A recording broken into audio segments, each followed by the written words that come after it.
Asia के सबसे अमीर शख्स मुकेश अंबानी की रिलायंस इंडस्ट्रीज लिमिटेड यानी आरआईएल के निवेशकों के लिए 20 जुलाई 2023 का दिन बेहद खास है। दरअसल जियो फाइनेंशियल सर्विसेज रिलायंस इंडस्ट्री से अलग हो गई है। बीएसई और एनएसई पर आज सुबह 9 बजे से 10 बजे तक एक स्पेशल प्री ओपन सेशन आयोजित किया गया और इस दौरान बाई सेल पर रोक रही और सेशन के बाद जियो फाइनेंशियल सर्विसेज के शेयर भाव के बारे में जानकारी मिल गई। रिलायंस इंडस्ट्री से डीमर्जर होने वाली जियो फाइनेंशियल सर्विसेज का भाव प्राइस डिस्कवरी मैकेनिज्म के तहत 261 रुपए 85 पैसे पर प्रति शेयर निकल कर आया है। आइए जानते हैं स्पेशल प्री ओपन सेशन को प्राइस में उतार चढ़ाव में कमी लाने और सिक्योरिटीज की ओपनिंग प्राइसेस के निर्धारण के लिए ऑर्गेनाइज किया जाता है। प्राइस डिस्कवरी में रिलायंस स्ट्रैटेजिक इन्वेस्टमेंट लिमिटेड यानी आरएसआईएल, जिसका डी मर्जर के बाद नया नाम जियो फाइनेंशियल सर्विसेज है, उसके स्टॉक की वैल्यू 261 रुपए 85 पैसे प्रति शेयर तय की गई है। बता दें, देश की सबसे वैल्यूएबल फर्म रिलायंस की ओर से बीते 8 जुलाई को स्टॉक एक्सचेंज फाइलिंग में इस डीमर्जर को नेशनल कंपनी लॉ ट्रिब्यूनल यानी एनसीएलटी से मंजूरी मिलने की जानकारी दी गई थी और डीमर्जर के बाद रिलायंस के नए शेयर की कीमत का ऐलान कर दिया गया है।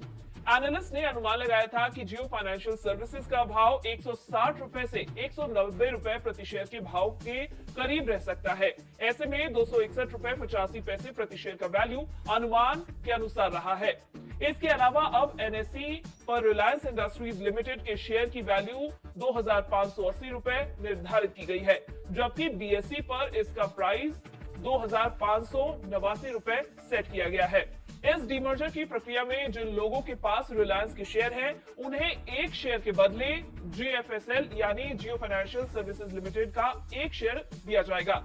रिलायंस की इस नई कंपनी के एमडी और सीईओ हितेश कुमार सेठी होंगे। लिस्टिंग तक जियो फाइनेंशियल निफ्टी इंडेक्स का 51वां शेयर होगा। हालांकि तब तक इसमें ट्रेडिंग नहीं की जा सकेगी, लेकिन लिस्टिंग के बाद जियो फाइनेंशियल्स का शेयर निफ्टी से बाहर हो जाएगा। फिलहाल इसकी लिस्टिंग की तारीख के बारे में अभी तक कोई जानकारी सामने नहीं आई है।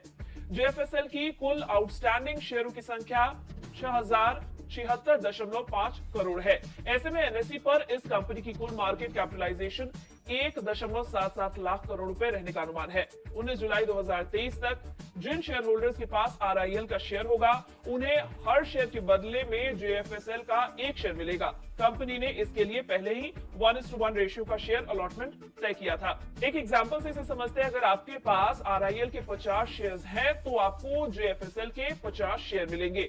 इस डीमर्जर से पहले बुधवार को शेयर बाजार में कारोबार के दौरान मुकेश अंबानी के नेतृत्व वाली रिलायंस इंडस्ट्रीज लिमिटेड के शेयरों में जोरदार तेजी देखने को मिली। दिन भर के कारोबार के अंत में रिलायंस स्टॉक एनएसई पर 1.15% की उछाल के साथ 2853 रुपए के स्तर पर बंद हुआ। डीमर्जर डे यानी गुरुवार की बात करें तो शेयर बाजार सप्ताह के चौथे कारोबारी दिन रिलायंस इंडस्ट्रीज का शेयर प्री ओपन सेशन के बाद सुबह 10 बजे 2594 रुपए पर ओपन हुआ और कुछ ही देर में इसमें करीबन 1.53% की बढ़त देखने को मिली। बता दें, इस डीमर्जर को साफ शब्दों में समझे तो गुरुवार 20 जुलाई 2023 से जियो फाइनेंशियल सर्विसेज लिमिटेड रिलायंस की नई कंपनी बन गई है। इसके शेयर का प्राइस भी तय किया जा चुका है। हालांकि इस कंपनी के शेयर की ट्रेडिंग या लेन देन फिलहाल मार्केट में नहीं होगी, लेकिन नई कंपनी नेशनल स्टॉक एक्सचेंज के निफ्टी और उन सभी इंडेक्सों का हिस्सा बन जाएगा जिसमें रिलायंस इंडस्ट्रीज शामिल है। बीते साल 2022 में सितंबर तिमाही के आंकड़े पेश करने के दौरान रिलायंस ने अपने financial services business Reliance strategic investment limited यानी आरएसआईएल को अलग करने की घोषणा की थी और इसे जियो फाइनेंशियल सर्विसेज लिमिटेड के नए नाम के साथ स्टॉक एक्सचेंजों पर अलग से लिस्ट करने के प्लान का खुलासा किया था। एनसीएलटी की मुंबई पीठ ने बीते 28 जून को इस डीमर्जर को मंजूरी दे दी थी।